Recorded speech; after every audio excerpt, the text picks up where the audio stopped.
katakanlah ini adalah sebuah teori konspirasi bahwa bansos yang diberikan pemerintah kepada rakyat justru untuk membuat mereka miskin. Kenapa harus membuat mereka miskin? Karena kalau ada seorang yang tidak memiliki kompetensi dan dia tidak memiliki integritas tapi ingin menjadi pejabat, maka dia harus memanfaatkan fakir miskin untuk bisa menjabatkan dan atau ciptakan orang-orang miskin, kemudian pahamkan bahwa kemiskinan mereka itu disebabkan oleh penguasa sebelumnya atau disebabkan oleh nasib. Dan kemudian yang ketiga, citrakan bahwa diri kita itu mampu menolong orang-orang yang fakir miskin itu. Sambil yang keempat, berikan bantuan-bantuan yang menunjukkan bahwa kita bukan hanya omon-omon, tapi memang memberikan bantuan fakir miskin. Dan setelah itu, maka kita akan mendapatkan perolehan suara. Pada tanggal 21 November tahun 2023, Pak Jokowi selaku presiden pada waktu itu mengeluarkan peraturan pemerintah nomor 53 tahun 2023 yang menjelaskan, yang akhirnya berdampak pada Pak Prabowo dan Pak Gibran sudah tidak usah cuti lagi, sudah tidak usah meninggalkan jabatannya ketika memutuskan untuk menjadi calon presiden dan wakil presiden. Jadi dalam hal ini nanti beliau itu masih boleh kampanye bahkan ketika statusnya masih belum dicabut sebagai pejabat aktif. Nah, ini lumayan aneh ya. Kemudian lanjut ya, tanggal 22 November tahun 2023 saat menyalurkan bantuan beras di Papua, Pak Jokowi mengatakan akan memperpanjang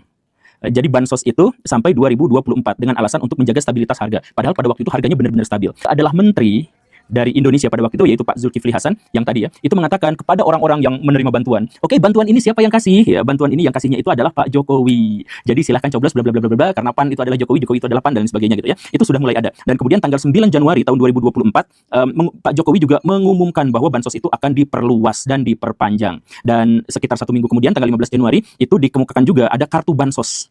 Nah, kartu bansos itu disertai dengan iming-iming bahwa ini diberikan oleh Presiden Indonesia, oleh Pak Jokowi. Kampanye yang ujung-ujungnya itu adalah membiaskan Pak Jokowi sebagai presiden dengan Pak Jokowi yang berstatus sebagai ayah dari calon presiden atau calon wakil presiden. Ini kan pada waktu itu menjadi bias bahwa bantuan-bantuan sosial yang ini sebenarnya adalah program pemerintah, tetapi diklaim bahwa ini adalah bansos ini pemberian Pak Jokowi.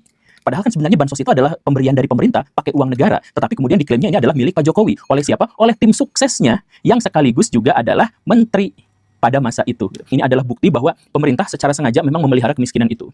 Dari mana itu? Ya dari penekanan dan penegasan dari partai-partai politik dan dari juru kampanye di Indonesia dari Sabang sampai Merauke yang selalu menekankan dan menjelaskan bahwa masyarakat itu miskin dan bahwa mereka datang sebagai malaikat penyelamat untuk membela rakyat. Makanya slogan para politisi dari Sabang sampai Merauke itu adalah membela rakyat, membela orang-orang cilik, membela orang-orang kecil. Artinya apa? Rakyat yang mau dibela ya harus mengaku sebagai wong cilik. Kan seperti itu. Nah, inilah yang kemudian memunculkan ide soal bansos itu. Bansos itu diberikan kepada orang-orang kecil sehingga apa? Sehingga orang-orang di Indonesia itu sudah terpapar pikiran bahwa dirinya itu miskin, dirinya itu tidak berdaya, dirinya itu tidak memiliki daya tawar apapun, sehingga ketika pemerintah datang dan memberi bantuan itu adalah sebuah anugerah yang sangat-sangat luar biasa. Begitu.